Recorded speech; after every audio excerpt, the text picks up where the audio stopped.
for Kevin as Kevin well. has a, pardon my English here, Kevin has a dick load of books. Oh, that's not even all of them. I got other shelves, too. So, we're really bad hosts here. We forgot to introduce the guest. That's all right. We have a guest with us today. This is December 1773 Elite right here.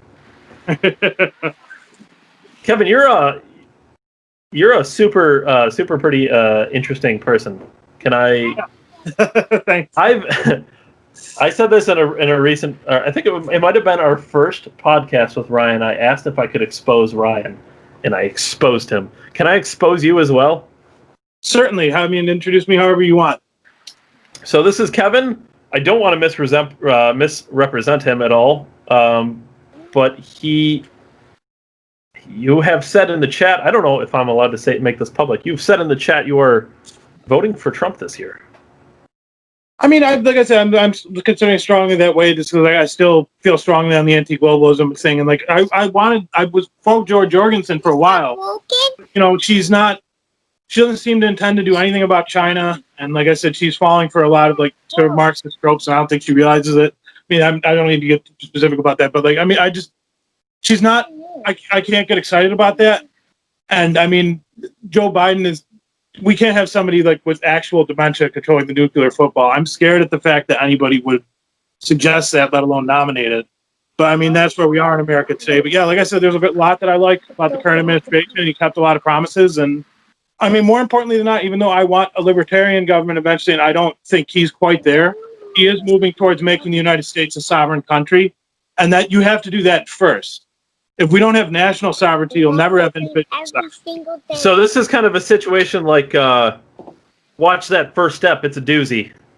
Yes. He seems to have the testicular fortitude to actually fight the people that are going to be in the way with that, whereas a lot of LP candidates are very milquetoast. Like, imagine Gary Johnson being like, hey, you guys, you haven't really been paying. See, I said that about Gary Johnson. I did consider him a little bit, but at the end of the day, I couldn't imagine that guy trying to do talks with China or with Russia or getting tough on anybody. He just wasn't. I don't necessarily disagree with him on a lot of stuff, but I just can't see him being a leader, being in charge. No, and I mean, a lot of people need to understand, like, you have to get those like international power brokers out of the way first. As long as that's there, you can't get anything done. And as much as I want to just have a free society, things can resume the power vacuum. If we become some libertarian state that like is just not looking the other way, communist China can come in. I mean, it's not as much of a threat now, but like radical Islamic groups who are a big problem with that. I mean, like things like North Korea. There's all sorts of power brokers in the world that could go, oh, there's no state over here. Like, so let's. I mean, we're not at a point where we can really have the true free world yet. But like I said, the first steps are going to be a doozy, like you said, and I think the current administration probably is going to be the only way that's going to happen. Yeah. So. Did you vote for Donald Trump in 2016? I did. You did. You were. So we got to introduce you to an extent of people need to know who you are. So yeah, let's get my full like background. So politically, like how are you involved? How are you active? What have you done? What do you plan on doing? At one point, I was involved in the Erie County Libertarian Party. Like I was chairman of it for a while, but I got frustrated with a lot of people in the LP did not want to understand any of the issues I was just talking about. They thought, oh, we could just reform the country and it doesn't matter what international groups say. And it's like, but you're parts of treaties that you'd have to leave or it's just going to be legally leveraged against you. A lot of people don't seem to remember, like when Canada announced, hey, we're making weed legal, it was only in the news for a day or two, but the UN was like, you're being a little too liberal about that. You need to make that stricter. And Canada complied. I mean, what use is it to make reforms if some group is going to go, but that's not the reform that we like? I mean, people could say the federal government's a problem, like as far as intervening where states can go. But what about when you have international governments? And nobody's really talking about that. Yeah, and I can say that a strong majority of us on the page are very anti-globalism. And I think that's, to me, personally, globalism is the biggest threat to our sovereignty as a nation. Right, and that's what I'm saying. Like, anybody who's not going to address that you have to take that step first. Anything else, I mean, it's just going to get undone later. Yeah. So let's get Ryan in here. That is a waistcoat. Ryan, your voice has changed tremendously. It happens when you got long blonde hair. We'll get Ryan in a little bit here. Ryan's. I want them to get dirty, okay? Melody, can you please be quiet?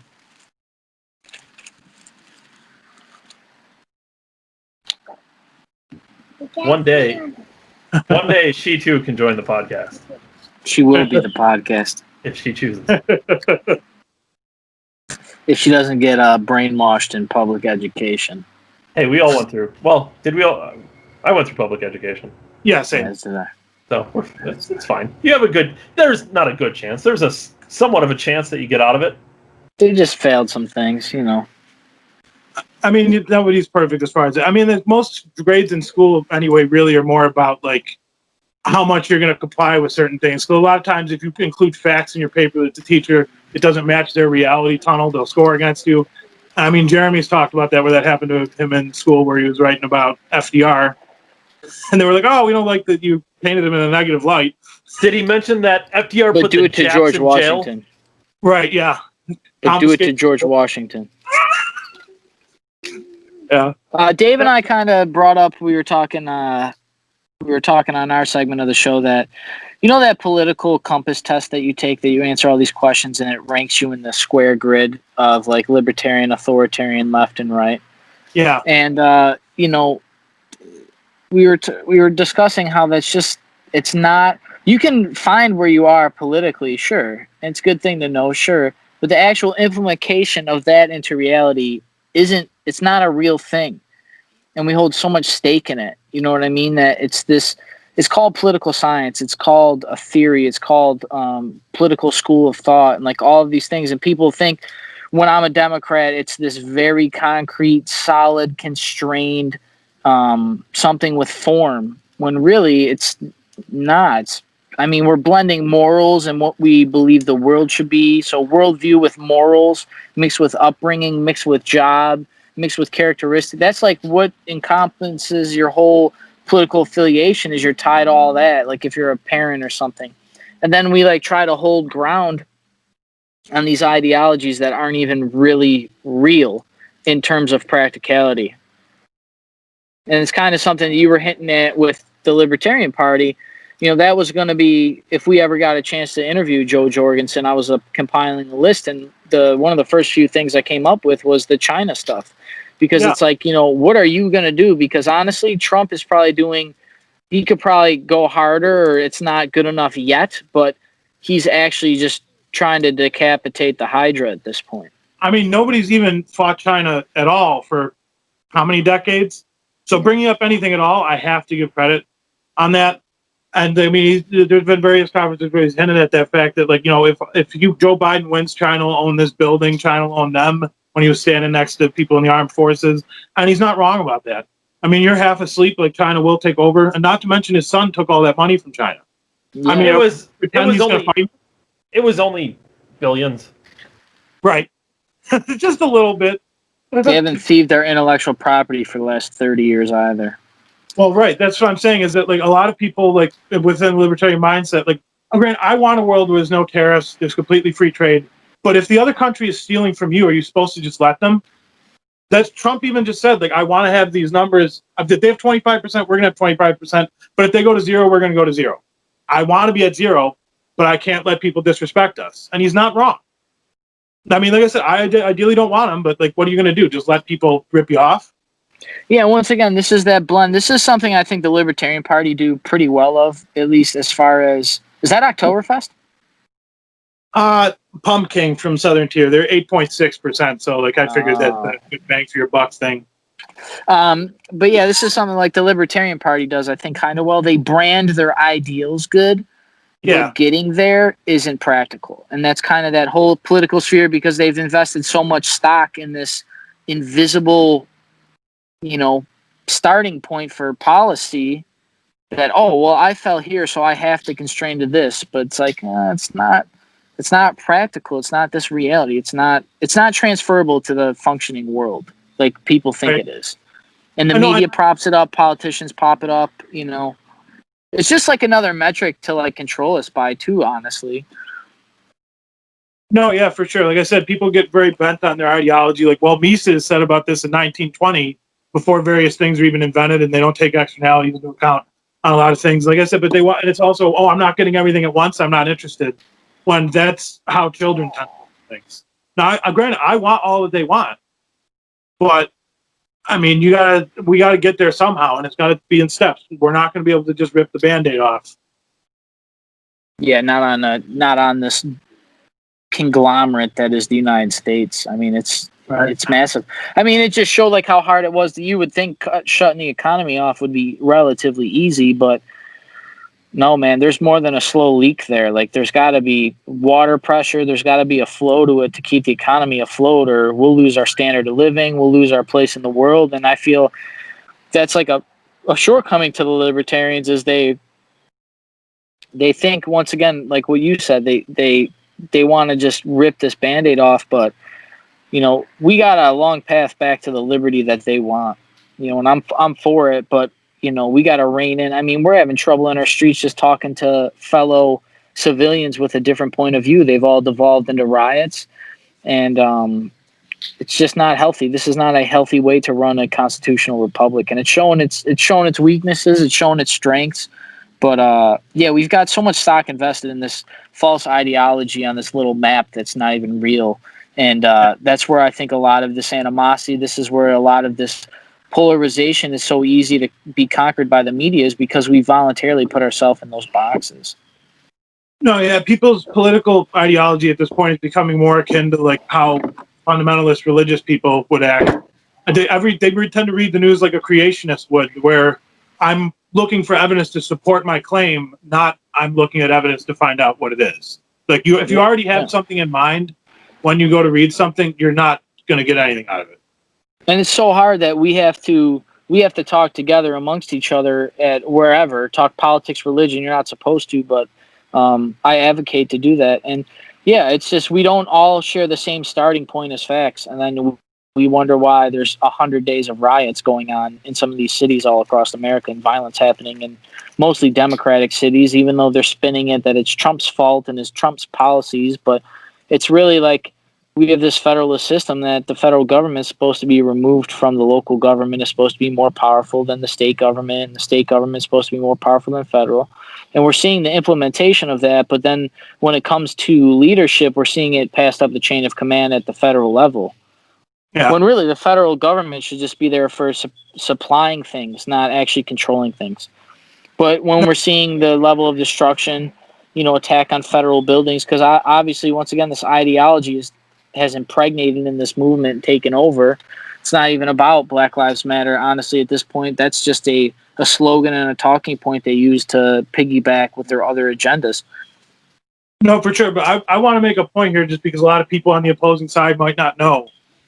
Before people were rioting and all this stuff, people on the left like to say, "Oh, if people don't riot, nobody's going to listen. Nobody's going to care about police reform." Were we not all generally in favor of most police reforms people were asking for? I mean, like I said, having accountability to the job, nobody has any opposition to that. I mean, these people could go home and we could just all have that conversation in society. I think everybody understands at this point. But that's what Tim Scott tried, right? They tried passing a criminal justice reform bill during all of this right at the start of the pandemic, and Democrats shot it down. No, I agree. It didn't do enough, and it was a starting point. It could have been like immediate legislation relief, even though that's not the best thing all the time, but there would have been action. It just seems like I think some of the animosity is piggybacking on they think there's a lack of accountability and a lack of action from lawmakers. And then it's just increasing that frustration. I mean, the insistence right now among Democrats is we have to have absolutely every single thing in one bill, as if people can't write multiple bills. It's like, you have how many hundreds of you there? Don't make bills 1,700 pages, and maybe you'll want to write more of them. I mean, everything we're talking about, you could have a page and a half. And maybe they'd read more of them too. Yeah, for sure. Yeah, we can barely read our iPhone terms of use, but we expect congressmen to sit there for a $4,000 health care bill every day. Right. But that's what I'm saying. Things need to be more simple. Most things that need to be done, you don't need thousands of pages. Agreed. Anyway. And that's a principle fundamental of the country, man. I don't know what founder it was, but he talked about it, how it should be short enough that the average person can read it and understand it. And it's amazing that some of those ideals, though not all of them perfect, still resonate to the surface to this day in this constitutional republic we have. Yeah. But Anyway, you wanted to touch something on, right? You wanted to bring something to the show today? We got Kevin on for a reason. yeah, I wanted to talk about a specific subject that, like I said, a lot of conservative and libertarian circles seem to not discuss, and that's various environmental issues. Because we don't talk about it, a lot of ideas that get suggested by the left on what we should do as far as to do with the environment are absolutely abhorrent things. You have Kamala Harris coming out and saying, I want to tax meat to the point where it would be hardly be affordable. You've got We've talked about that on the show before. taxes. Like I said, you have all these various suggestions that actually isn't going to solve the problem, but that's also giving the government incentive to not solve the problems. So environmental things are going to have to be handled by the market because, like I said, this is just a carrot the government can dangle. Oh, you aren't doing enough about the environment. What was you? Take rights away. And it's just going to be always the thing they could do is and because we're not involved in that conversation, anybody who cares about the environment goes, oh, maybe we should ban meat or things. When, like I said, the science does not support that at all. And like I said, I'm going to get into that thing specifically today, just because, like I said, they're further along in that than like a lot of us realize. Can I play devil's advocate on a point? Sure. If the government doesn't step in and do regulation and have some regulation on the free market, we expect the free market to handle environmental issues on their own. But would you say that the free market has had a poor track record of environmentally friendly operation? There are various improvements that need to be made. What I mean to say is, like, I'm not saying I wouldn't be opposed to, like, if we had some environmental things, and obviously we need to have like some sort of tort law where somebody leaks something onto your land, you can sue the hell out of them. There's going to be various ways where there's going to be standards. And I mean, I'm not opposed if we have to have some standards, but what I'm saying is that because we're not involved in the conversation at all, it's just going to be more government. Yeah. So, I mean, like I said, this stuff is going to advance on doing things about the environment, whether we participate in that discussion or not. And you can't win conversations you're not a part of. So that's more or less what I intend to do today. Like I said, and I say, I think the government also has various ulterior motives for getting people to believe nonsense when it comes to nutrition. Just because, I mean, if you have a population that's anxiety-ridden, anemic, depressed, which a lot of food combinations could do for various people, they're not going to fight back. It's just like how, like, they used to joke that Salazar in Portugal would let people do heroin because if they're all doped up, they wouldn't care. I mean, Henry Kissinger at one point said, he who controls the food supply controls the people. I mean, like I said, I don't see hardly anyone on our side talking about that. There are various nutritional experts now, like, coming forward to, like, say, like, hey, people shouldn't be banning meat and stuff. Like, shout out to Dr. Sean Baker, wrote the Carnivore Diet. It's not just a nutritional book. A lot of it points to, like, that there is various moves in the private sector and government to push us towards a society where you don't get to eat meat anymore. And that's what a lot of these. I mean, there's a lot of like hardcore, like leftist, like anarchist types that like are full vegan and don't want anybody to eat any of that. And like the irony is, those people will use force. They'll claim to be against it, but then they'll say oh, well, you shouldn't eat meat or whatever. And they try and act like that's environmentally friendly, but like there's let me find that here in my notes. Your novel. Well, Kevin wrote a book, in case anyone was wondering. I don't know if it's for sale, but he wrote a book. I did not write a book. I just like wrote down various quotes so I wouldn't have to. What's going on? Ryan also wrote a book. I saw Brian's book earlier. Not bad, man. Is it Picasso's again? If people are delivering food left and right over there, I need to move to Picasso's delivery station. A study Best published pizza in town. Sorry. Let me know when you're ready. Oh, we're ready. No, go ahead, man. You take it away, man. All right. They claim animal agriculture causes unnecessary animal suffering. However, a study published in the Journal of Agriculture and Environmental Ethics examined incidental deaths of field animals. So in other words, you're growing carrots or like a radish or whatever, and some rabbit comes in, obviously it gets shot. A lot of vegans aren't thinking about this. And the number of animals that happened to, it's 7.3 animals die annually from this, which is far more than the 40 million cows that are killed in an average year in the United States. Wait, So, I mean, they think that, like, by I'm only going to eat plants. Oh, no animals are dying, but it's actually worse. One of the right. How many animals die annually? 7.3 billion animals die annually from incidental, like getting shot because they're trying to stop or whatever. Okay. It sounded like a cutout, so it sounded like 7.3 annually. No, 7.3 billion. That's a lot. Yeah. No, it's incredible. Like I said, I mean, but I'm gonna just go through various notes now and like try to actually. So like, going back to the point I said about like how they'd have the ulterior motive of us having bad nutrition.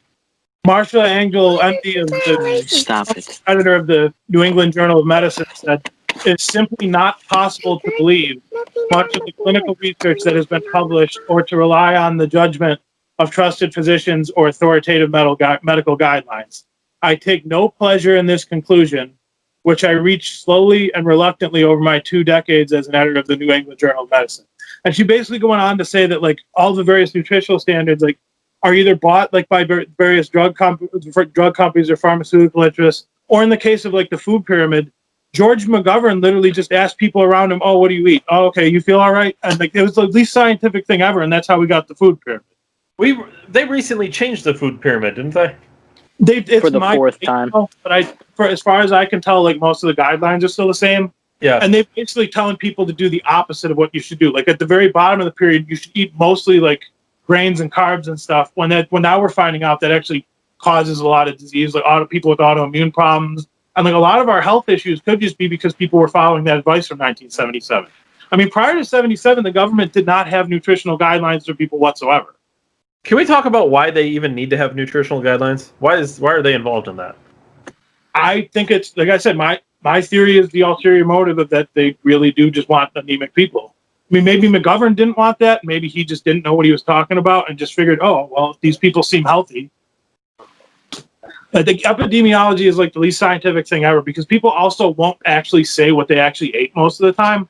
A lot of times they'll go, oh, well, I'm supposed to eat a bunch of fruits and vegetables. So like they'll add stuff to like their descriptions that they didn't actually eat. So we don't actually have good records that most of these studies end up getting based off of. Like, so because like I said, people aren't actually honest. Like most people think like, oh, I shouldn't say that I just had steak and bacon yesterday or whatever. They'll just make something up that they didn't actually eat. And then we don't actually have any idea. I mean, we have a better idea now that like people have been more scrutinizing of these records. But for decades, that's all they did. So these aren't really based on controlled scientific studies. They're based on basically surveys of people. I mean, yeah, it's really not any more scientific than like that skit in Monty Python's The Holy Grail where like it's like if she floats, she's a witch. It's not based on anything more than words people. Witches do float, bro. Well, you know, right? But anyway, you know what I'm saying? Like it's not as scientific as like it's made out to be. But then they'll base things like that on the World Health Organization coming out and classifying red meat and processed meat as class 2 and class 1 carcinogens. And they'll be like, oh, there's an 18% increase that you can get cancer.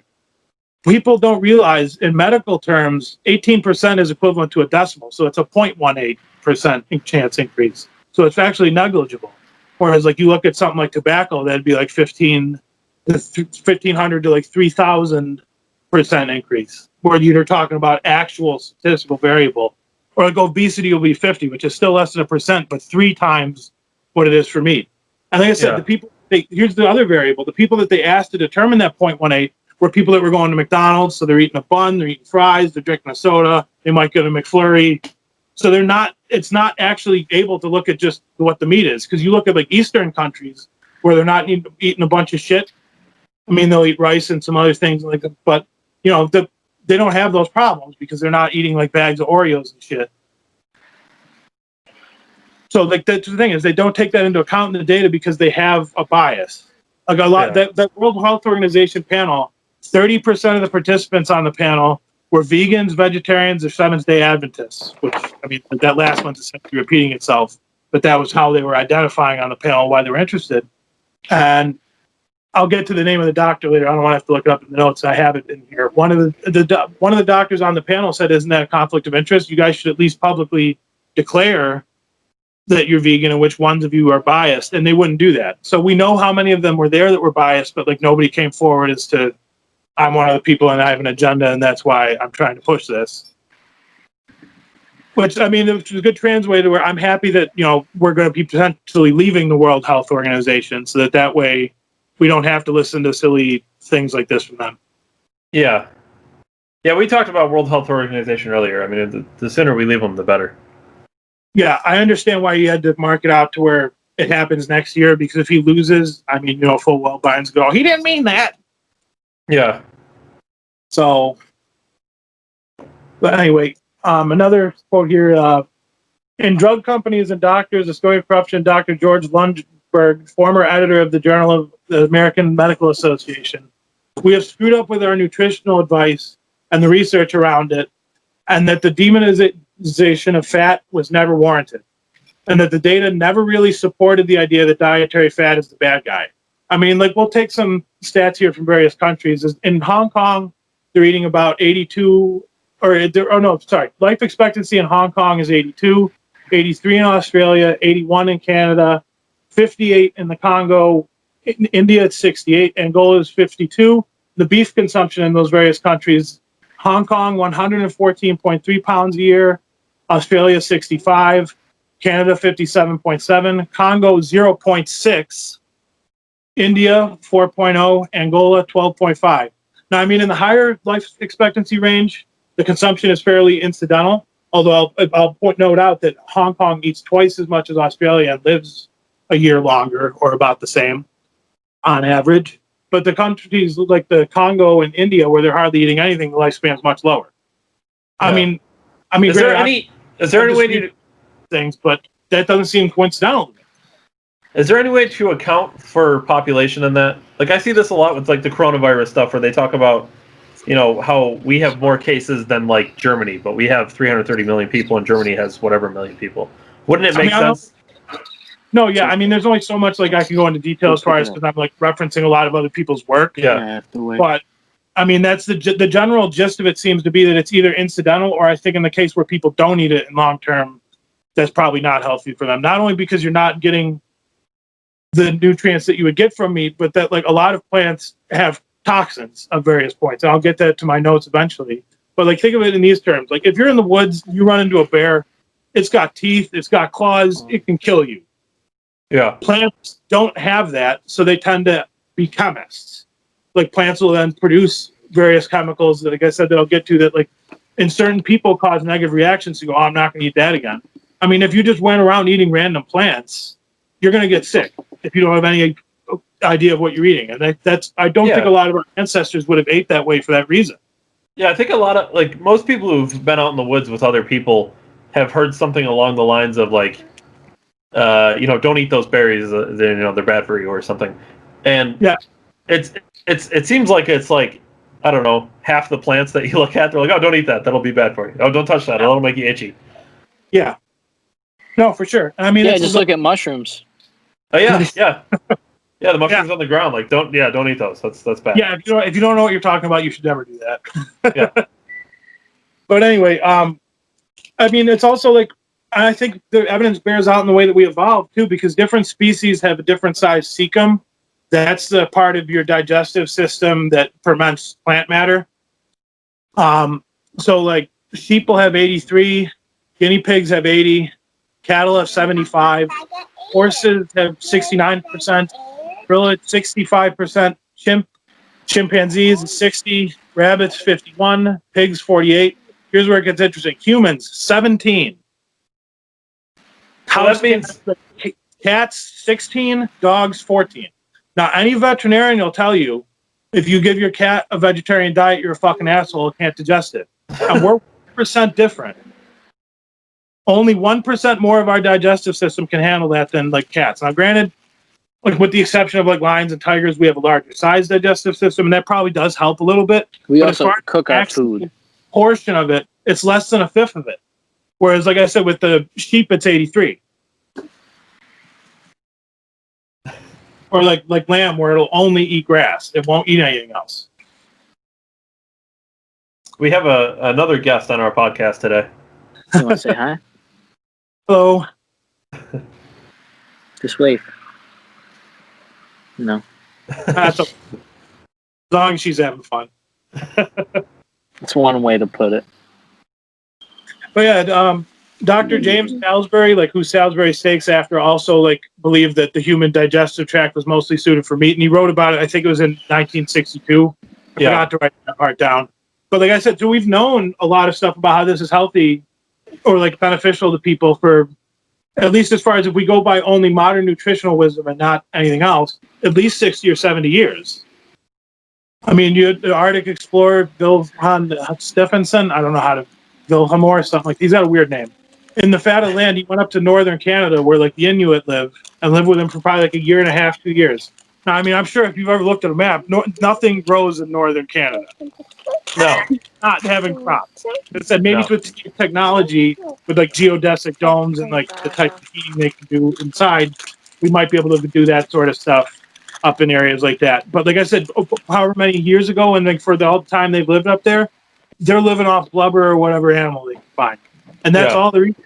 And like people would say, "Oh, but what about scurvy?"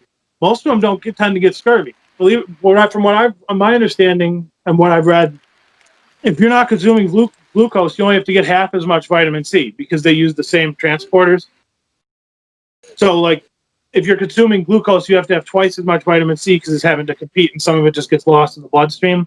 Mm-hmm. So the only Inuit that would get sick is like when white people, explorers, would go up there and like they'd eat a sandwich or something on the boat, and they'd introduce other things, then they would get scurvy. But under normal circumstances, they really weren't. Huh. I mean, a lot of times you saw like people like across ships, and they were eating a lot of like jerky and stuff. They might get scurvy because that's not as nutritious. But by and large, like I said, people don't run into the problems they say you would run into. Now, obviously, I'm not a doctor. I'm not telling people just eat meat or anything like that.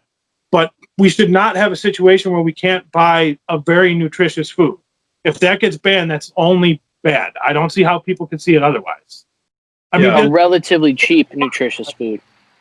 Right. I mean, eat whatever you want. This is a free country. I would never, unlike a lot of people on the vegan side of things, I would never say, I'm going to ban your stupid Impossible burger. You can't have it. But a lot of that stuff, I think, is being developed not for them, but for us when they take our food. And that's something people need to think about. But like I said, for the most part, people aren't fighting on this issue. It's just something that's going to happen if people don't bring it up. Yeah. Yeah, to be honest, it's an issue that I mean, to be fair, I've probably overlooked it too. I mean, there's so much going on. It's probably one thing I've never really thought enough about. Right. And that's one that people take for granted. Like, oh, they'd never take away types of food. But, I mean, Kissinger's even come out and said, like I said, I'll say that quote again. You control the food supply, you control the people. That's the theme of this discussion here. I mean, other than, like I said, other environmental concerns, because I don't want carbon taxes and other things. We'll eventually get to that. Like I said, I feel like this is an area where, like, there's really not a lot of understanding. Yeah. Well, I don't know. We talked about this before. Kamala Harris talking about banning meat or taxing it to a point where it's almost unaffordable. I've said it before. Don't take my meat. Yeah. No, and I feel a lot of people feel strongly about that, and we could probably get them involved for like our types of issues if we would talk about it. Is there a more politically dangerous road to take than banning things like bacon? I don't think there is, but like I said, if you just all of a sudden do it and people don't realize you've been working on it, I mean, people probably think a lot of these products are in the store just to be fair to vegetarians, and to a certain point it is. I don't want to say they can't have whatever food, but I feel like the heavy investment by like people like Bill Gates and that into these various fields is probably more nefarious than let's have them have the same experience at the dinner table. Yeah.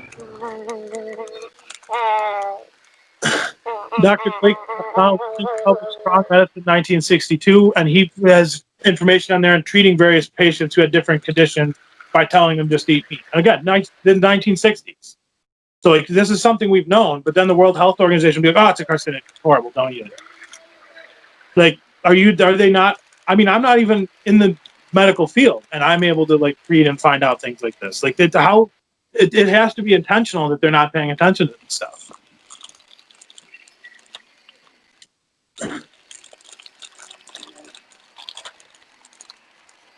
I mean, then, like I said, like a lot of people that are vegetarian, like should have to like supplement and things, and they don't do it. Like they'll be like, "Oh, I'll take B12," but they don't also realize they're not getting carnitine, which is involved in disease prevention, creatine, which helps cognitive function, taurine, which reduction of anxiety. That's specifically why I brought up anxiety earlier.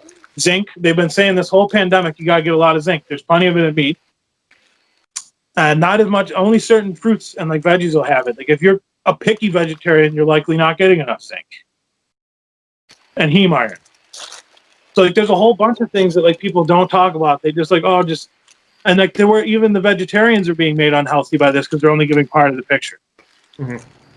And some of these things might be a hard thing for them to make supplements. I don't really know that end of it. Like I said, you don't even hear that they're supposed to take the latest things. They just say, "Oh, take B12." I know a lot of people that are vegetarian. And long run, because they don't know a lot of these things, I wonder how healthy they're going to be. Well, how crazy is it that they're telling you to take all these supplements because your food choice, but you could eat 4 ounces of meat and get the same nutritional benefits from it? That's what I'm saying. Most people don't understand that. I think there's a blackout of this information for people, and that if they want people to do the opposite. I mean, especially with the WHO's wording. If they would have said you have a 0.18 extra percent chance of getting cancer rather than 18%, most people don't realize how percentages are used during context. So it sounds, oh my God, I'm a fifth more likely. And that's not it at all. It's less than 1%. So I guess I feel like people had the opposite impression because they're being misled. I mean, that, and as far as like there's the negative things in plants I was talking about earlier, like oxalates, like are in certain types of like vegetables, those will give you kidney stones, leaky gut, autoimmune issues. Got lectins that also cause leaky gut. Like I said, you can get psoriasis from certain compounds in various plants. I mean, a lot of these are just going to be various words people might not understand. So, like, I don't know if I'm going to read all of these here, but like, you can have compromised immune function from certain types of plants. There's something called anti-nutrients. Where like if you eat a certain plant, like the nutrients you got from another plant, they cancel each other out, and you're not getting either. I mean, like I said, evolutionarily, plants were pretty creative in their defense mechanisms. Yeah, a lot of this stuff I don't know, to be honest with you. I didn't know if you had like one plant and then another plant, and they both give you nutrients, they would cancel each other out. You have to look up the specifics on that. Like I said, I didn't write down all the details here, obviously, because. Yeah, that means I wrote it up as is. Well, Kevin, do you know? I've heard this that the way that meat becomes bioavailable with nutrients is far superior than vegetables. That's also true. Like if you go after soy for protein and compare how your body breaks it down and uses it compared to meat protein, we're talking about different things here. And it's also worse for the environment. Like a lot of people don't realize, like when you like to make pea proteins and like these various soy compounds, you have to burn fossil fuels. You're using electricity. It can only be carbon positive. Whereas with like regenerative agriculture, where like you're grazing cattle out in the grass and like you move them between different hectares you have set up and you move them around every day, that'll improve the quality of that soil there. And like the methane that cows produce isn't new carbon. That's always been there. It cycles. And there's something with methane too. They did a study I've heard about that most of the methane, high percentage of it, they took satellite imagery of it, and it comes from landfills, not from cattle fields. Oh, and also a lot of it comes from termites. Some of it comes from the ocean. Like, there's a lot of various sort. The difference is we can't measure the levels of how much comes from the ocean, how much comes from termites, because there's no idea we don't know exact volume of water for the ocean. We don't know exact number of termites because they're pest species and we're trying to avoid them. So there's a lot of variables that produce methane as well. But methane also only stays in the air for like at most a few years, and then it comes back down and becomes carbon in the earth again. Cows eat it. If you're doing the agriculture right, it's actually carbon negative. You're taking about 3 pounds like of CO2 out of the air per like pound of like meat of beef. Like, because like I said, as they eat, like that carbon cycle, you're actually taking it out of there. Now, I mean, if it's in a feedlot, it's carbon positive because you're having to truck the food there and other variables like that come into account. But whereas if you're doing it the way that like as they would eat on their own, it actually is better for the environment. But they won't tell you that part. Like Joaquin Phoenix takes his private jet to the Golden Globes to tell you, thank you for being plant-based and saving the environment. Meanwhile, they're all eating quinoa and avocado and all this stuff from different parts of the earth. That's all gas. Yeah. That's all transportation. Yeah, if it doesn't grow here, then they got to get it somewhere. Right, but that's the thing is like they go, oh, here's your balanced diet, but for being how a hunter-gatherer would have been. And then they're not telling you, oh, these ingredients are on different continents. So our ancestors couldn't have eaten that way. Mm-hmm. I mean, like I said, but they only tell you half of the story. I mean, Joaquin Phoenix is not only being disingenuous with the private jet, but he's actually telling you to do things that are worse for the environment because you can only. I mean, these various vegan products are synthetic slop. It can only be made in a factory. There's no way to do that carbon negative. A lot of these people also won't tell you 85% of the land we use for grazing can't grow anything else because the soil's deteriorated. All you're doing is preventing food from existing. You're just going to have more starving people by banning it. Now, do you think... Go to those fields and plant corn. It's not going to grow. Do you think in the case of, I mean, maybe specifically, but kind of in general, in the case of like Joaquin Phoenix or people in Hollywood who go around and fly in their private jets and preach all these environmental policies and veganism and vegetarianism and all that, do you think they're doing it intentionally knowing that it's bad for the environment, or do you think they just don't think of it that way? I think Joaquin Phoenix is probably just a useful idiot, if you're familiar with that term. Yeah. Just certain people just like feel like they're doing the right thing. They don't hear a lot of the alternative information. They believe what they're saying. It's just not right. Right. No, I mean, you'll have that problem in a whole litany of subjects on people at either side. Like I said, there are people that don't want to see certain things in various conversations. But like I said, in this one, like I feel like if people actually understood what they weren't being told, like I said, there's a real push right now for everybody to be vegan. Like I said, for some people that works, and that's great. I would never tell people you can't, but there's a lot of people who would be very unhealthy with that.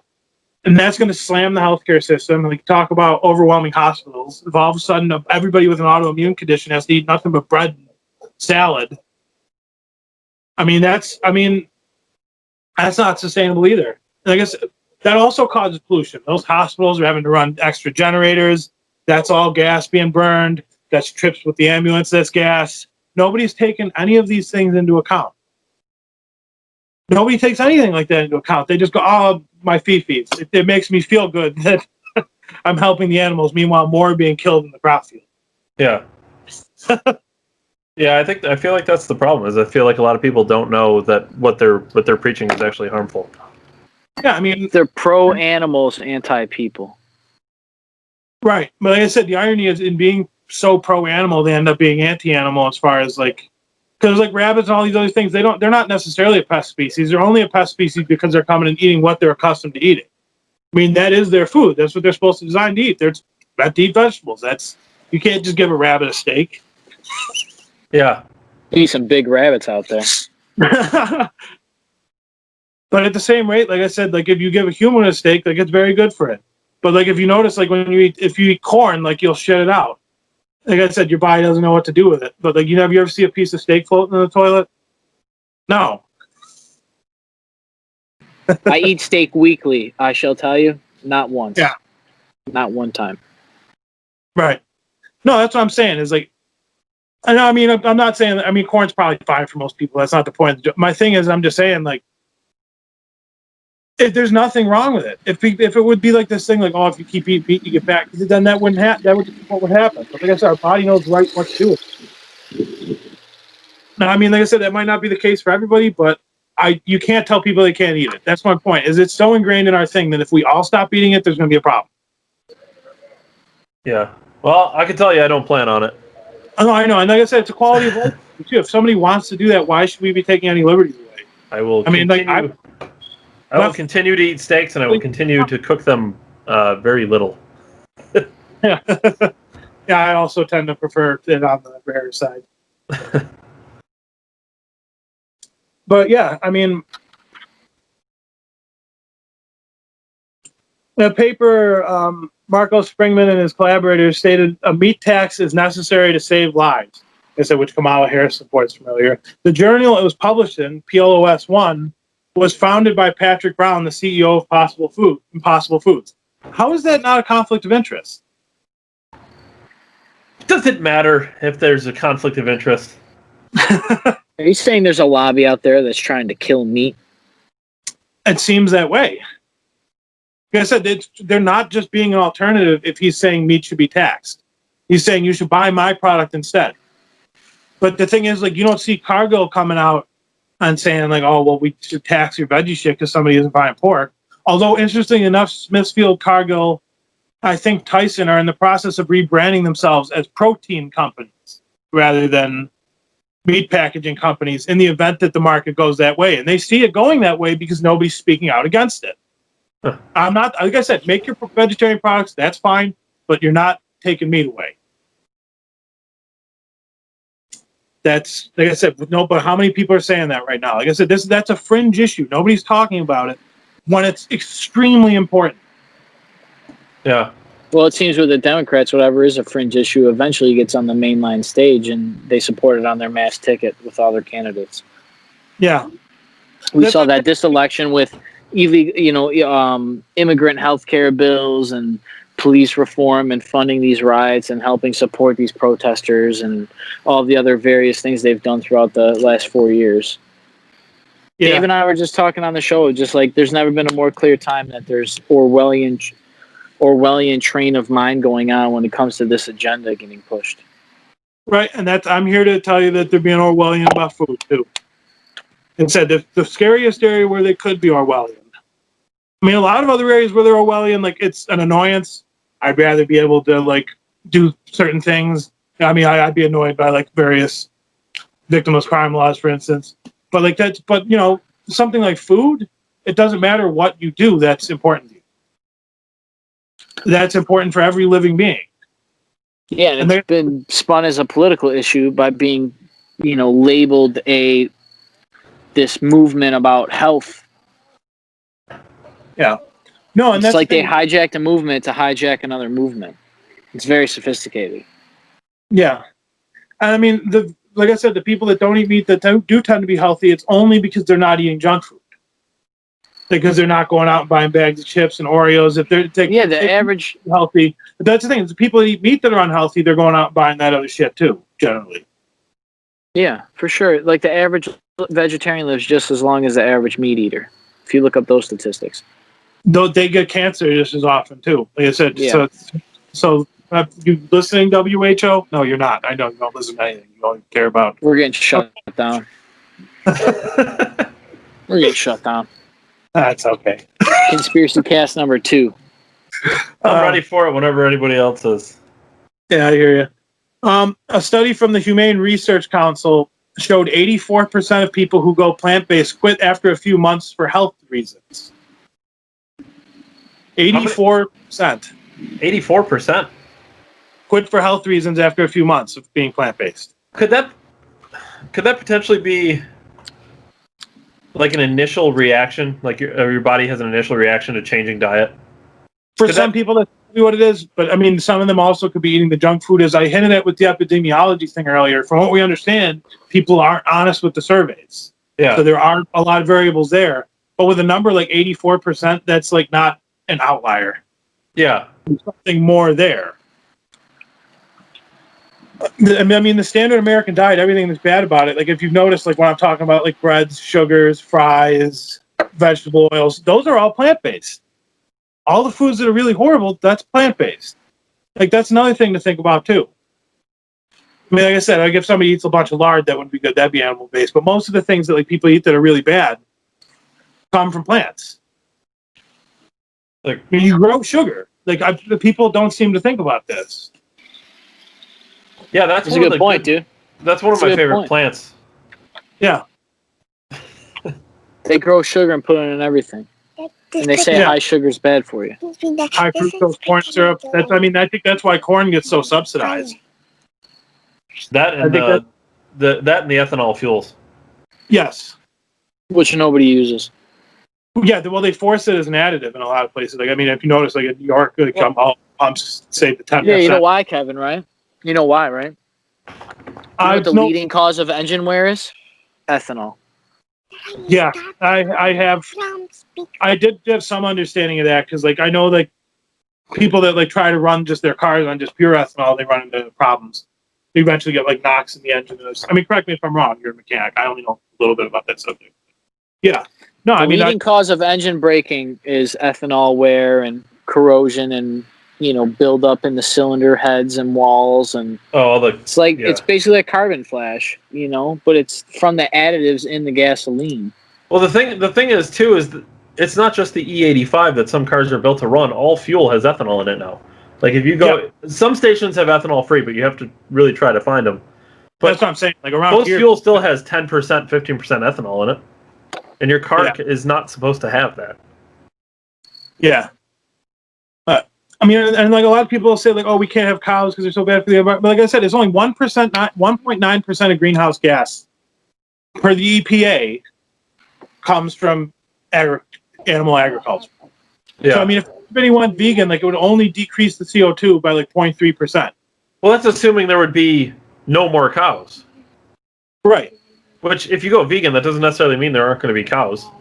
Right, but that's my other point is too. Is like it's only going to go down by only 0.3%. So that's completely negligible. Why do it? You're gonna cause starvation. That's a bigger problem. The cure can't be worse than the disease.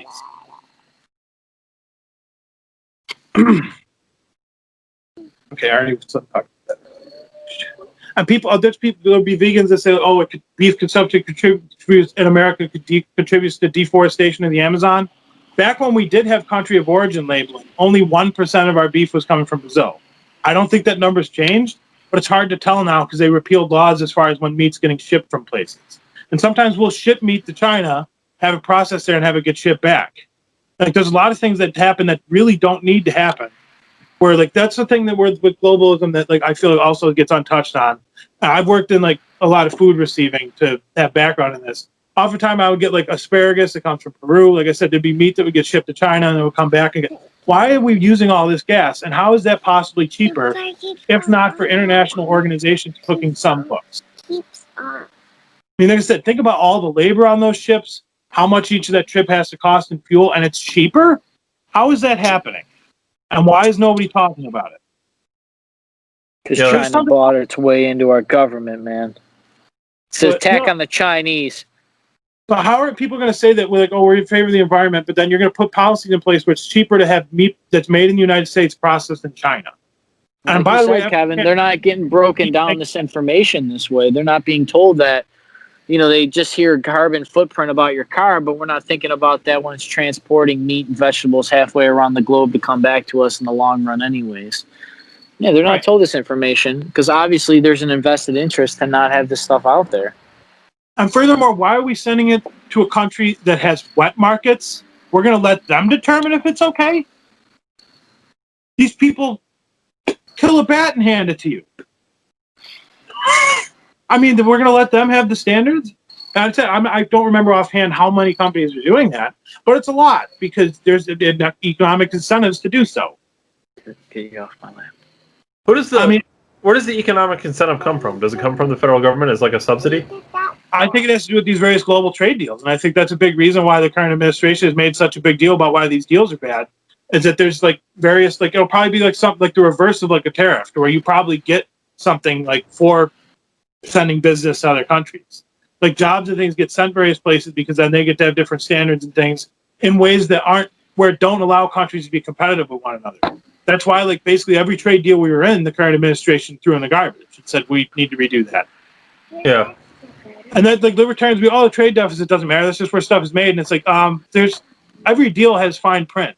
None of you are skeptical that all these trade deals are hundreds or thousands of pages.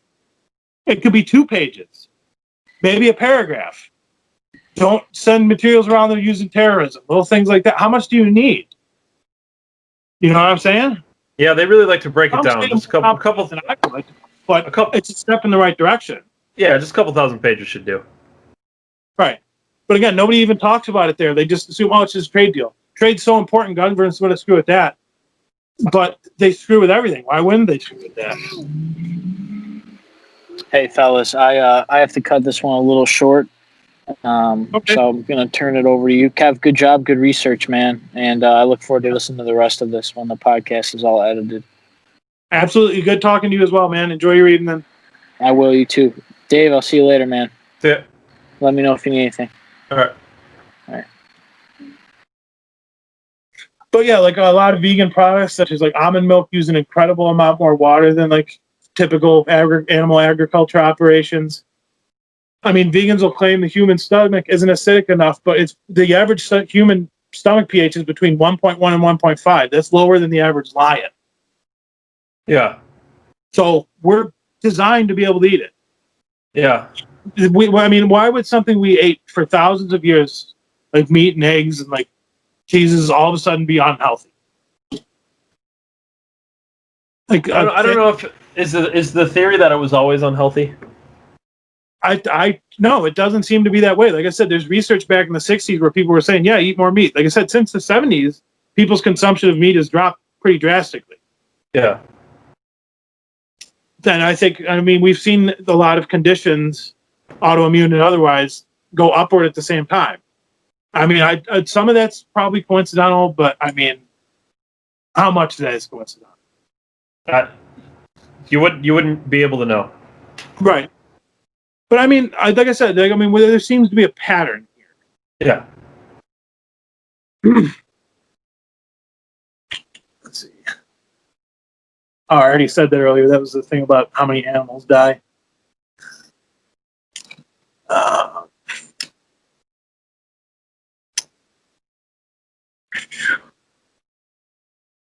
Another thing to consider, like I said, if this is really true, like that how people eat is why people get so many various conditions. I mean, Sean Baker hit it at like in his book that if that's true, more people have probably been killed, injured, or psychologically damaged because of stupid nutritional advice than in the combination of all the wars that have happened in the last century. Yeah.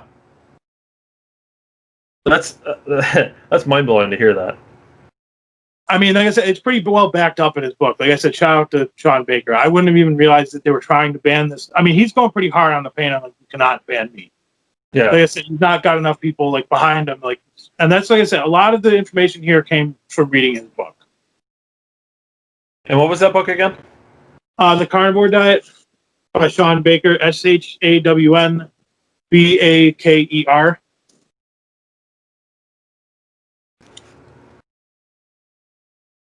Not to mention, like you also have the whole phenomenon of like Monsanto and like genetically engineering foods, like they're doing with plants. Like they're genetically engineering salmon that are getting released into streams. There's all sorts of things that nobody's thinking about. I mean, do you want to eat genetically engineered salmon? I particularly don't. Like I said, in countries where they don't have a lot of food and genetically engineered food is better than not eating, I get it. But to have that forced on the first world, that's so. What's the advantage? Do they have a statement on that? Do they specifically say why they're genetically engineering salmon? That one I don't remember all the details of that one. I just remember reading about it being a thing that they were doing. I just am skeptical about a lot of that. I personally don't see the benefit in doing that in the first world. I think like the idea is it would yield more production, but again, that seems to do that where there's not food. Mm-hmm. But as they like become more advanced, like come more to the regular world, like countries that are currently third world, if they ever come to the first world, they shouldn't have to eat that. But right now, it's just like I said, there's like, oh, here, otherwise you're not going to eat. And I feel like I don't trust the whole. There's something fishy about it. No pun intended. Well, kind of intended. Most no pun intended jokes are always intended. No, yeah. But like that article I sent to the group chat at one point about how they're working on like 3D printed steaks and like clone meat. You notice they say like they always say like looks like, tastes like, but they never say has. They usually don't say is as healthy as or has the same nutrients. Did you say 3D printed steak? That's something they're working on. Yeah. Like they wanted to. Which, when you think about it, like if you remember the telephone game back in school when you have 20 people in a row and you're trying to send a message down, every time it goes over, it gets more and more perverted. Sure. I feel like my theory is if you're going to clone meat off cells, it's going to be basically a copy of a copy, and it's not everything's going to transfer over. I think it's going to be a thing where it's less than if we were to just do things as intended. I'm trying to figure out, like, how do they even do that? I mean, you basically just take the genetic information from like a cell from whatever living organism you're trying to replicate and sort of reproduce it. Like you're printing with that cell information and DNA. So it's a combination of like cloning and literal printing. Right. I mean, like I said, it's 3D printing. So it's just like if you've seen like I'm sure you know a little bit about like 3D printing and like how that works. Yeah. I mean, with that experiment, that's basically how it is. I don't know all the details on how they do things. Obviously, it's private companies, privileged information. Like I said, if you look at who the investors in a lot of these companies are, it's people whose publicly stated interests aren't always necessarily the best. Yeah. I'm just trying. I can't even imagine that being better than just slicing a cow up. Well, that, like I said, also remember that's all carbon positive. There's no way to take CO2 out of the environment with the lab grown meat. We can solve the environment just by like doing what people used to do. I mean, like some of these regenerative farms, like I said, the soil quality improves massively. Where like White Oak Farms in Georgia, like there's a farm next to them that does more typical methods, and like their soil's just like practically no life, and it can't hardly do anything. And like his, you could grow whatever you want because he's rotated things around so much. Not to mention, as the cow's sitting there and grazing, like it poops and pees, all that stuff, that's fertilizer. There's a reason people spread that. Like I said, a lot of that's not happening to the degree that it should. I mean, we're not eventually going to be able to be plant-based either because the soil's wrecked in a lot of the world, where you're not going to be able to sustain yielding that much fruits and vegetables. And then you're going to wear that soil out, especially since so many farmers do monocultures, which is horrible. You're supposed to crop rotate. People don't do that anymore. I assume, I don't know if there's no money in it or what the issue is there. I mean, I don't know all the logistics of this, but we're not doing things that we need to do. Like even if I was going to entertain going that route of everybody eating plants, the soil's not good enough to do it, to feed everybody. Yeah. And they don't tell you that. Again, like as I said earlier, 85% of the grazing land can't grow anything else other than grass. We can't eat grass. So, yeah, no, I don't plan on it. It doesn't look particularly appetizing. Right. But that's what I'm saying, is like there's no way to do what they're suggesting, and I think that's on purpose. A lot of these people like are like pro depopulation and things like that. Seems like just another means for them to do it. Yeah.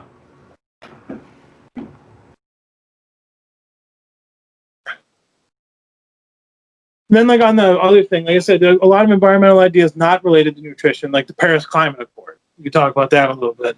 All that stuff on paper sounds really great until like you read, oh, China gets to pollute the way that they are for another 22 years.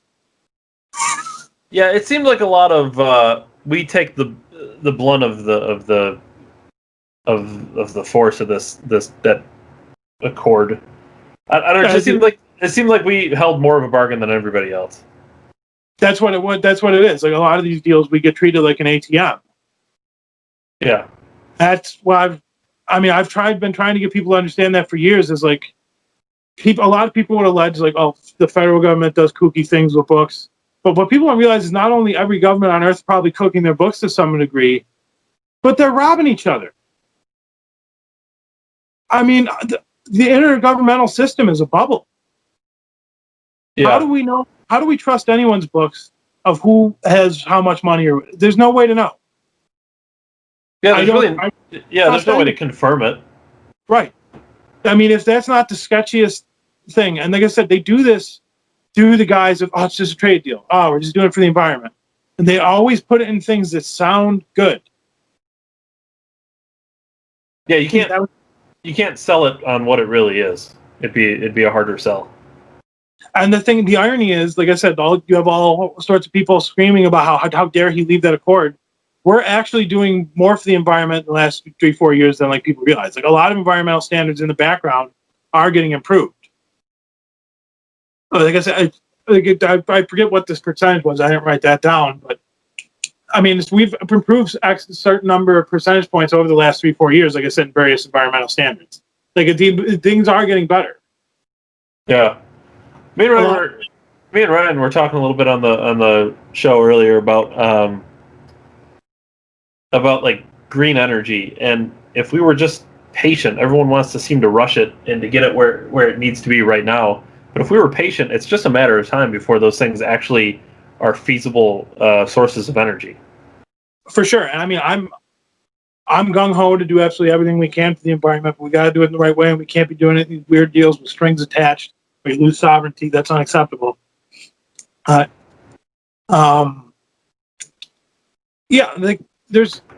eventually get there, but what people also don't seem to understand, they want to just have this infrastructure of green energy put in place without thinking all of the trucks that transport the materials to the building site have to use gas. The building has to run on gas until the new electrical grid is in place, literally for all the buildings. And then these same people don't want to drill new areas for fossil fuel. It's like we need to get as much as we can until the time where we don't need it at all. It's a light switch. It's either on or off. You have to do the whole thing at once, or you're going to have rolling blackouts, because they're trying to do this in California right now. where they have all these various regulations on things, and they're having blackouts right now during the pandemic, like to where they haven't had in 60 years. Yeah, Because trying to ram through all these reforms all at one time, and it doesn't work that way. no, we were. Yeah, it's just a matter of the technology's not there, and it doesn't produce the demand that we have. And we look at electric cars, how far they've come. As far as like Tesla's great. Yeah, From what I've never driven one, but there's absolutely nothing wrong with that automobile. So when they first came out, I mean, we're talking about electric cars, they'd be getting, 10, 15, 20 miles, and then it was time to charge up. And for most people, that wasn't feasible. But now we've with new technology, I mean, electric cars on a full charge are getting hundreds of miles before they need to be charged again. That's more feasible. That's something the average person can live with.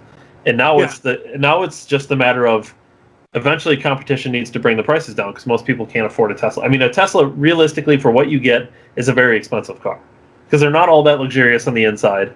They perform well, but, I don't know the exact numbers, but I think like the little tiny sedan they got, I think they're like $50,000-$60,000. I mean, that's a lot of money for what it is. Oh, absolutely. I mean, I think a lot of that has to do with that it's burgeoning technology. If you remember, like when flat screen TVs first come out, like they're thousands and thousands of dollars, and then you eventually get that model for $300. Yeah. I mean, you can run to Walmart right now and pick up a pretty decent sized HD LED TV, and it's like a couple $100.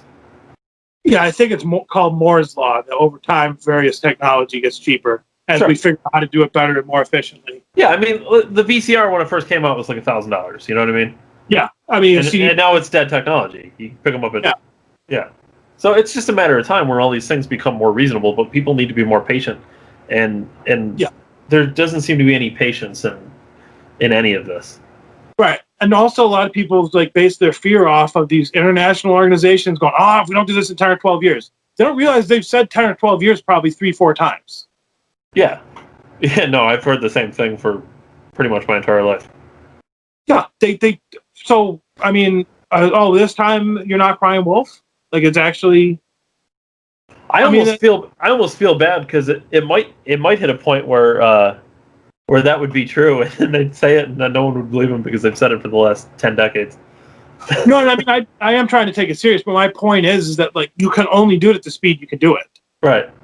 Maybe we did way too long. I'm willing to have those conversations and accept that if that's the case, where we've made it more difficult by the rate at which we've dragged our feet. But I mean, a lot of industry giants basically did that too. I mean, if you remember. Tesla at one point got blacklisted because he wanted to give away free electricity from Wardenclyffe. They're like, oh, well, we can't charge a bill for that. A lot of that happened in the transportation industry, too. There were people that made cars that could run on water. And then somebody, an auto, I forget which company it was, came and bought the patent from him and, set it on fire. But there was that water-powered car. That thing was I think the idea was literally... I don't want to put a number on it, but I mean, it was literally 100 years old. I mean, somebody thought of that idea a long time ago.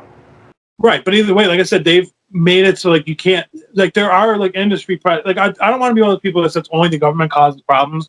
There are industrial types that aren't the best people. Yeah, I mean, because we have a regulated market where they're not really truly subject to competition and certain things. I feel like that's part of the problem with that. But either way, it does need to be acknowledged that some of these industrial giants did things that were just selfish. I'm one of those people that believes if there's no supply demand issue and people can have something for free and there's no problems, let them have it for free. Yeah. I don't see anything wrong with that. I mean, certain intellectual property concerns I can understand. Maybe have a conversation there with files. Maybe now that we have streaming services, I don't think that was as much of an issue. But I used to not have a problem with piracy. Just you download a file, it's still there. It's not taking somebody's car. I mean, I'm fairly open-minded on a lot of those subjects, but either way, I mean, when we can provide people a service, I don't see any reason why do people have to make money with their being electric bills if it was able to be handed out? But now Tesla's papers are locked up by the federal government. You can't even read them. Yeah. Yeah, that's a lot of that. It's not surprising. That would be good for the environment too, because with Wardenclyffe, he was using the magnetic rotation of the Earth. You wouldn't have been burning fossil fuels. I mean, like, we do need to burn fossil fuels for now because we don't have the infrastructure for everything else. Yeah. I mean, do we need to burn fossil fuels forever? I don't have anything against cleaner energy, but it has to be at a time where we can not have a disruption to our life, not have rolling blackouts. Yeah. I mean, then like solar and a lot of these things, from what I understand right now, are very expensive to produce. And a lot of these things don't turn a profit. They have to be subsidized by the government. That almost seems to tell me like it's not a thing that like we're completely ready for. I'm not against some investment in it because eventually we should have it if there's not a market for it right now. But it's not there yet. People do need to be patient, as you were saying earlier. Like, and they seem to think like people that lean right or whatever, like have just screw the environment. When I don't know anybody that actually thinks like that. No, yeah, I've heard that for a long time, and I've never met anyone who thinks that either. I don't think anybody wants to have dirtier air. I mean, it's just an asinine assumption. It's just I don't know. They're just implying something that's clearly not true just because it makes them feel superior, I guess. But yeah. No, I mean, and for a lot of people, I do feel like that this virtue signaling almost is like sort of a religion to these people who are like, where I'm just going to preach about this thing and you just have to listen. And so it's okay. Sometimes what you're saying makes sense, but sometimes it doesn't. A lot of these people aren't open to like criticisms or like, can you just wait a little bit? Like, we're with you. We can't do it now. It doesn't mean we don't want to do it. yeah.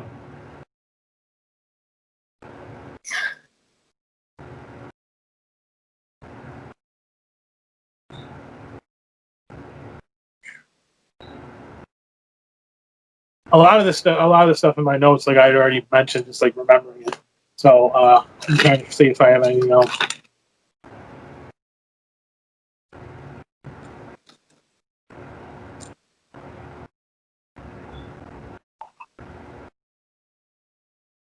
Another thing to consider is like there's always some greenhouse gas, like various processes throughout the earth. Like if there wasn't any greenhouse gas at all, the whole world would be like winter in Chicago. Yeah. There's always some. Like the people seem like we got to eliminate greenhouse gases, and like, but you realize that like that just occurs. A lot of people don't understand that, and like, yeah, sure, like maybe we're contributing like more, and that's not good, but like the people like take these things to like extremes where like I kept to question if they even know what they're talking about and advocating certain reforms. Yeah, I would say I almost don't want to say stuff like this because then it makes me see like I'm anti-science or whatever nonsense they try to push. The only thing I'm going to say is my only problem that I've ever had with like the climate change thing, and I believe climate change is real. What I'm saying is, as far as climate change goes, I feel like the science behind it, there's no control group, right? What are we comparing the science to? Like we're saying it's changing and it's bad, but what's the alternative? What's the control group? What atmosphere and climate is not changing that we're comparing this to? I'm not sure exactly how they go about that either, but like I have seen like a lot of people say, and like with fairly good arguments about that, like a lot of those models are like more like how economic models operate, to where like some of it's kind of speculative. Yeah. So no, I understand what you're saying, but I feel like this is one of those things where like at a certain point, like, oh, now it actually is the 10 to 12 years. Take it serious. Yeah. But like also recognize that like the tendency to rush might also have like the type of ulterior motives that like I was worried about earlier. I mean, I'm obviously not like Ted Kaczynski, like I'm against anything. But I mean, like a lot of people don't. I mean, a lot of people want to just rush into things, and if like we're not there for technology, then technology's not a positive. Yeah. It has to be able to help people. If it's just going to be clunky and get in the way, then how much are you actually helping? Well, I guess the answer would be not very much. Yeah.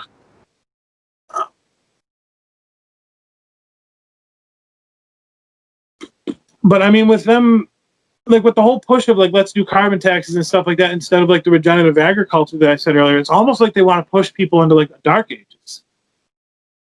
That's another concern of mine too, is that like the only solutions that are being said to be allowed is like drive around less, do less, make less stuff. And it's never let's do things that can actually get rid of carbon. They want to act like, no, you just have to stop doing things. And it's like, but you can offset. And that's not even talked about. Yeah. That bothers me like a lot. Like I said, but because like we're not being involved in that conversation, there's only that ulterior motive. Like the left just goes, "Oh, another tax, that's great. That we could just have the government do it." And that's what's happening right now with climate issues because we're not involved in the conversation to a large degree. Well, we're not involved at all. Right? No, yeah, that's I'm trying to give people credit.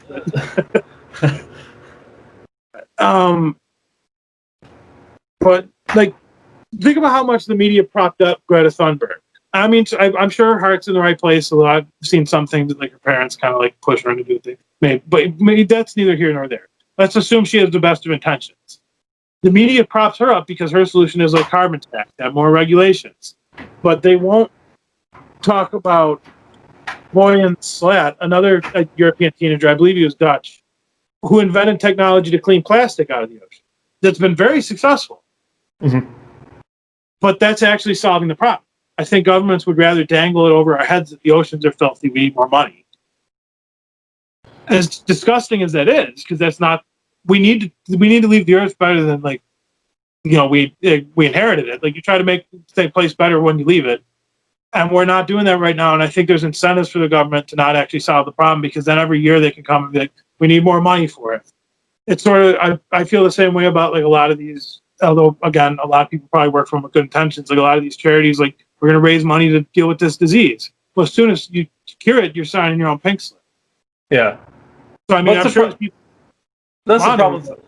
That's the problem with a lot of bureaucracy is there's more incentive to continue to be a bureaucracy than there is to solve an issue.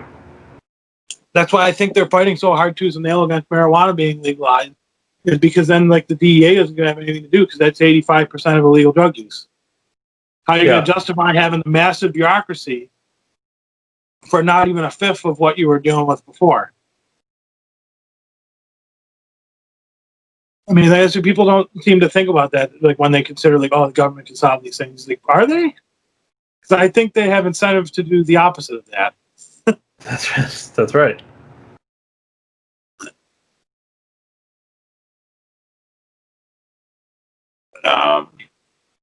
Yeah, so like that's just more or less, like I said, I just wanted people to like consider a lot of that stuff. Like I said, I'm sure most of the people who are listening probably didn't know 80% of that or more. It's because it's not what it's about. I didn't know about 98% of it. But yeah, we have to be involved in certain issues that, like I said, nobody's talking about right now, or otherwise they will take your food away. They will make it so you impede production to where there's supply chain shortages. Government doesn't know. I mean, like I said, you let it go long enough. Like, I mean, we've seen what happens in the Soviet Union and like other places. Like I said, once it gets control of enough things, everything just falls apart because you can't. A group of people that just sit in a tower can't know what society needs. Yeah. Well, not if they don't join society every once in a while. I mean, even the smartest of us fall for this, like at times, because like at the beginning of this pandemic, I fell for a lot of like. But I think that's the thing that's probably being used politically too. They don't seem to want to give up a lot of these restrictions, even as the hospitals aren't going to be overwhelmed. Yeah, I mean, with science in the beginning of this, I figured occasionally there's disease outbreaks. This happens. Let's give it a little bit of time, like, where people don't interact much, see what we can learn. But I was only ever anticipating the couple weeks or a month, or what they originally said. But now that we're dragging on into 6 months, in like blue states particularly, it does seem like there's some ulterior motive. Like I said, I'm not against like wearing a mask or like people like private property wanted to have rules for a store. I do think people need to be more respectful. I get where they're coming from. They don't want to live this way forever. I don't either. But I mean, like I feel like a lot on our side too are like sort of like not respecting private property while trying to be the private property people, and that bothered me a little bit. Yeah. Well, I mean, overall, I'd say like at the beginning of this, I was one of the people who overreacted. We all get swindled by these people sometimes. Yeah. And we've gotten swindled in these other areas that I'm talking about. Like I said, while I didn't notice there, I did notice in these 2 or 3 other areas that no one's talking about. Yeah. Well, it seems to get it's easy to get caught up in a couple issues. It always seems to be a few couple issues that people are always caught up in. Everyone's always talking about gun rights. Yeah. Which I mean, obviously we lose gun rights, we lose a lot of the rest of them. Sure. But everyone's quick to point that out, but nobody's. I mean, not only slow to point out some of these things, but don't point them out at all. Yeah, like I said, especially with the food issue. Like other than when I read that book and like from a handful of other people, I've never heard anybody like try to make this into only the opposite side is making it a political issue and why meat's bad. Yeah. So we need to typically our side will have the opposing position. We're not doing that there. Can't have there be a vacuum. If there's only one side, people go, oh, that must be the way to go. Yeah, I don't know. It's a weird thing. It's honestly something I never thought about, so I understand what you're saying. Well, yeah, I mean, I imagine most people haven't, but that's why we got to get more people to care about it. Yeah, it's almost like you take it for granted. Like, of course, there's going to be food. Yeah, but that's the thing. It's like we're not in any position. We're not in any position to really. I mean, they do produce enough food to like feed everybody on Earth right now, but I don't think there's enough stability there to do massive experimentation on like, well, here's what's allowed and not allowed with that. Said even if I was willing to grant that, like maybe that was the right way to go, we're not ready for that yet. What even just like with the energy thing. But I mean, I don't think we should ever come to a point where we tell people what to eat. No, and that's where we're going to get as a society if we don't speak up about it. Well, I'm glad you're speaking up. I'll start speaking up as best as I can. I mean, yeah, it's a complicated issue, like a lot of nutritional science, and some of that's like boring stuff to look into. That's another reason I don't blame people for not knowing it. I mean, I've summed up the best I can, not being a medical professional or really being in the field at all. But Yeah. I mean, what I am able to ascertain from this data, like I said, people are being sold a bill of goods. I mean, if you want to be vegetarian, fine. But there's some people where that would make them very unhealthy, and we're all snowflakes. Like everyone's different. Yeah. We can't assume. Yeah, But I don't anyway, know. go ahead. Yeah, I mean, I don't know. I feel the same way. It's just if you want to be vegetarian, be vegetarian. If you want to be vegan, be vegan. If you want to meat only, eat meat only. If you have GMOs or non-GMOs or organic or not, I don't really care. Do whichever you want to do. Just Right. Don't tell me what to do. Right. Part of our individual sovereignty is nutritional and dietary sovereignty. So we need to fight for that too. This is one where, like I said, other than me and a handful of other people who's even talking about it. Yeah. I mean, like we need to push more to like get rid of like the USDA, the FDA. So, like all these various organizations are in the pocket of like a lot of these people on the other side of the agriculture issue, to where like they are keeping certain things around and getting subsidies. And like if they can't survive without that, if we're going to be free market about everything else. I don't like a bunch of money getting thrown at corn and all these other things when it gets made into like syrups and stuff. All this stuff really kills people, and then that makes healthcare so much more expensive. That's why healthcare is so expensive, because they have to deal with all these people that are obese, and that wasn't a problem before. You go to the grocery store, 90% of the aisles it's all shit you shouldn't be eating. Yeah. Meat, Oh yeah. the corner of the store. Yeah. 90% of the aisles transforms into 90% of the cart too. Yeah. And that's all shit you're not supposed to be eating. Like I said, I mean, not supposed to. I'm not dadding people, but not good. Yeah. No, definitely not. Yeah, I mean, it's certainly not going to immediately kill you, but you should. If you're going to eat it, you should eat it as little as possible. Yeah. Not be the main source of your diet. Well, like I said, that's what the food pyramid told people back in the 70s. Have 6 sources of refined carbohydrates a day. Yeah. I think I blow that out of the water. I mean, for some people, that's fine. You obviously don't have any health issues, so it works for you, Oh, I can guarantee it's not fine. I'm going to pay for this later. Well, I want to I don't want to become the other side. Like, don't eat this, don't eat that. But be aware of what it'll do to you. Yeah. Oh, yeah, I'm fully aware. It's going to be bad. So, I mean, we have this conversation, so I mean, I'm not the strictest person in the world either. At least we recorded this. I can go back in my later years and watch this and go, shit, I should have thought twice. I mean, I didn't think twice about it when I was younger, and that's why, like, now I'm having to work towards losing weight. But yeah, better late than never. No, yeah, absolutely.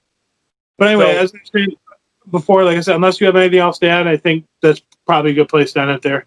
Oh, it's good. No, it's good. It was great talking to you. Great having you on the show. The newly thought of new show. I don't know what we're gonna call it. We're gonna call it something. But if you want more of the weekly show with me and Ryan, or more of whatever we're gonna call this, I don't know what we're gonna call the show. The other show, after show. I don't know. We'll figure it out. I don't know. But if you want more of it, you look over in the bottom right of the screen. Bottom right, conveniently, is where I fall on our Foursquare charts. and you click the subscribe button, and you get more of myself and Ryan and Kevin and whoever else we have on. Maybe we'll have Jeremy on sometime. We'll have you on again for sure. Yeah, I had a good time. I was glad to be able to have an outlet for certain ideas. Yeah, and I don't know if John will ever get involved, but He's kind of shy. he's too caught up in his economics. I mean, either then, like, he's doing the whole Family Man thing. He seems like he's always busy with something. Yeah, that's fine. He does whatever he wants to do. He's really the one in charge. Yeah. So yeah, you want to catch us again? Bottom right of the screen, subscribe. I don't know. You know the spiel, notification bell. Click it because. Click like and subscribe. Just click it because I told. Just click it because I told you to. It's my show. You do what I say. Smash the like button. Smash it. Well, press it lightly. Don't smash it. You'll break your mouse. No, obviously. Or your phone. You'll crack your phone screen. I don't know. Don't be so aggressive. Just click it. Yeah. But anyway, yeah, like I said, have a great night. It was good talking to you. Yeah, you too. Thank you. Bye-bye.